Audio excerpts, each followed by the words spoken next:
Les gars, aujourd'hui je veux vous mettre à jour concernant ce qui est en train de se passer et à quoi s'attendre pour la suite. Comment va Evergrande pour le moment? Et aussi, est-ce qu'il est probable que l'on continue à chuter ici?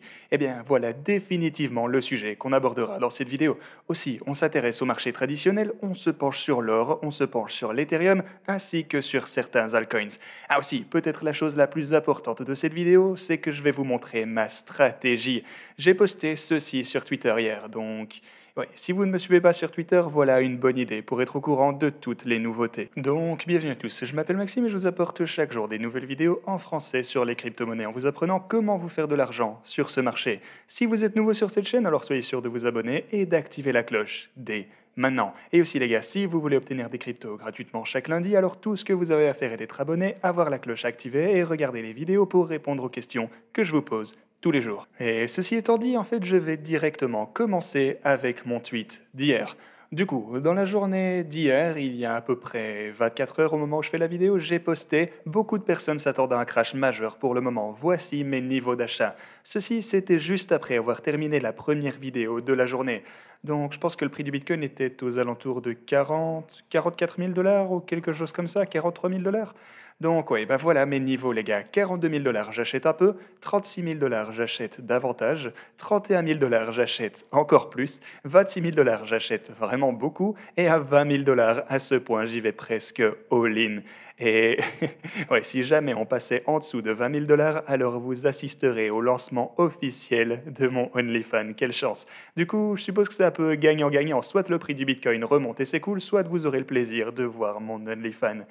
Mais bref, voilà le truc. Hier, et ici ce sont des chandelles de 4 heures au fait. Donc hier, on a vu une chute jusque plutôt aujourd'hui en fait, c'était pas vraiment hier, mais disons dans la nuit on a eu une chute à travers la boîte orange. Mais regardez ça, les Bulls ont défendu la zone avec leur dernier souffle ici. Les Bulls ont défendu ce niveau et on a eu un rallye, genre c'était pas une toute bête chute en fait. Regardez, depuis cette chandelle, ouais, on est descendu de 8, presque 9%. Après, on a eu ce gros rallye et on a clôturé juste au-dessus de la ligne ici. Regardez, c'était au dollar près. Donc, si vous avez acheté au sein de la boîte orange, vous êtes déjà en profit, c'est pas si mal. Mais voilà quelque chose qu'on doit prendre en considération. Durant les 3 derniers jours, on est descendu, si on prend jusqu'au fond ici, on a chuté de presque 18%. Voilà quand même un crash plutôt significatif. Et je vais pas, genre, je ne suggérerai jamais à personne de, et attention évidemment, c'est pas un conseil financier, mais personnellement, je ne vendrai jamais tout près d'un support massif comme on en a un juste ici. Vous connaissez déjà mon point de vue, et c'est ce qu'on a fait également vers 30 000 dollars quand on y pense. On a défendu les lignes rouges vitales vers 30 000 dollars ici tout en bas. On a rebondi dessus à plusieurs reprises et on a acheté à chaque fois qu'on les a touchées, et au final, elles ont à chaque fois représenté de bonnes opportunités d'achat. Maintenant, attention, je ne vous dis pas d'y aller all-in parce qu'on ne sait pas ce qui va se passer avec les situations d'Evergrande. Pour moi, comme vous l'avez déjà compris, parce que j'ai déjà parlé de tout ceci dans pas mal de vidéos maintenant, donc ouais, je pense que ça a pris trop d'ampleur. Je pense que le gouvernement chinois va les sauver et je ne pense pas qu'on va voir l'énorme crash dans le marché aux actions que certaines personnes redoutent tant. Mais encore une fois, voilà le truc, on n'en sait rien. Donc vous devez être préparé pour tous les scénarios possibles. Du coup, ce que je fais personnellement, comme je viens de vous le montrer, c'est acheter un peu ici et de plus en plus alors qu'on continue à descendre afin d'ajouter du Bitcoin au sac que je conserve. Et à un moment ou à un autre, on va trouver le fond et recommencer l'ascension. Donc on verra bien ce qui va devenir de tout ça, mais quoi qu'il en soit, c'est cool de voir ce gros rallier, c'est cool de voir la boîte orange et la ligne rouge ici être des supports vraiment vitaux, une fois encore. Alors, ici, si on active les moyennes mobiles en vitesse, on peut voir qu'on est en dessous de leur totalité ici pour l'intervalle de 4 heures. Et si on prend le journalier par contre, alors là, on est en dessous de...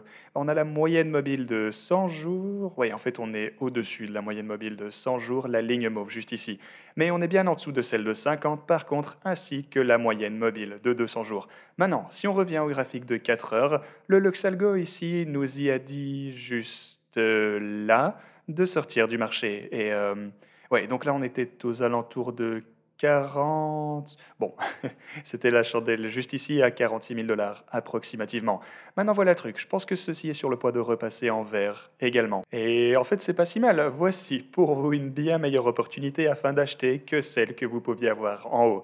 Comme vous le savez, alors qu'on s'approchait de la boîte orange ici, je vous ai dit que ce signal n'était probablement pas une bonne idée à suivre parce qu'on était juste en dessous de la grosse résistance ici. Mais ce qui est différent cette fois-ci, c'est que si jamais on avait un signal d'achat sur le Luxal algos, c'est qu'on est en plein sur le support et évidemment, c'est une bien meilleure affaire d'un point de vue risque-récompense.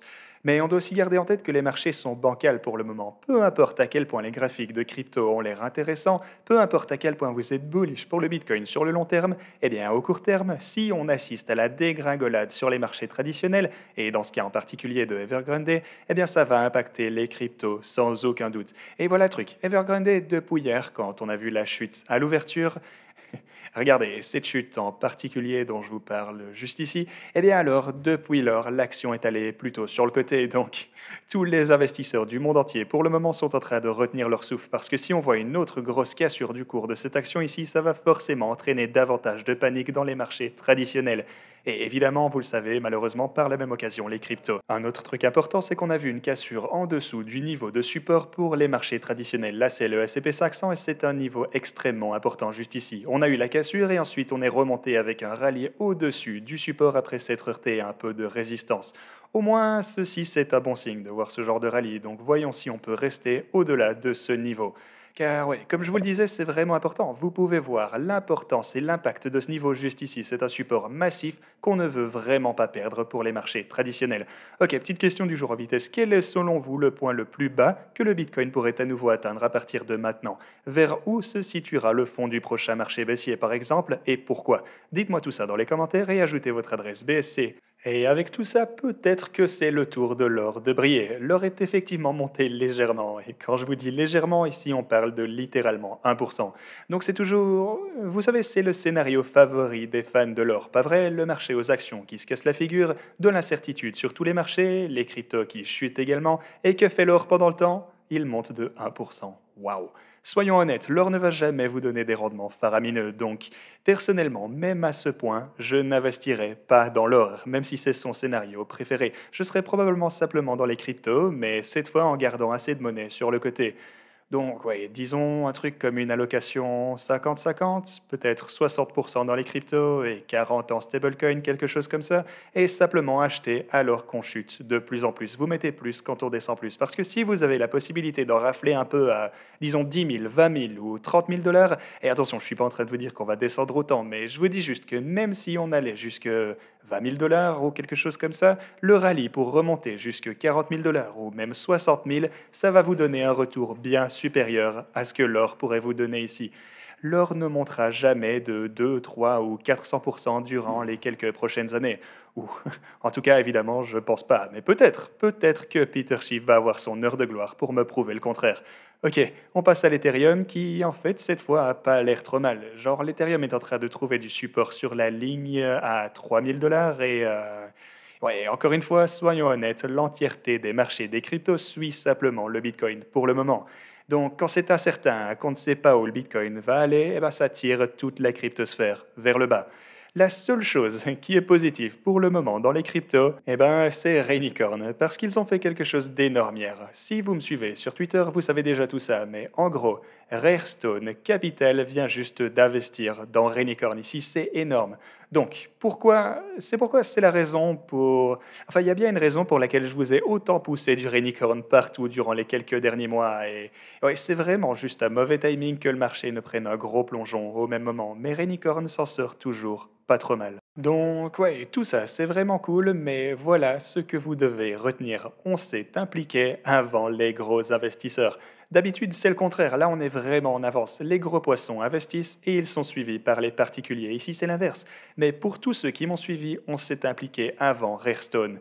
Et ouais, je pense que ça va continuer à... Parce que, regardez, le projet est toujours super petit. C'est une capitalisation boursière de 30 millions et selon moi, ça va ne faire qu'augmenter. On verra bien ce qui va advenir, mais tant que maintenant, ça a été une super opportunité. Donc, encore une fois, pour tous ceux qui m'ont suivi dans Rainicorn, félicitations à vous tous. Je vais continuer à rechercher pour vous les prochaines pépites avec du potentiel pour vous les présenter sur cette chaîne et j'espère qu'elles pourront progresser de la même façon que Rainicorn.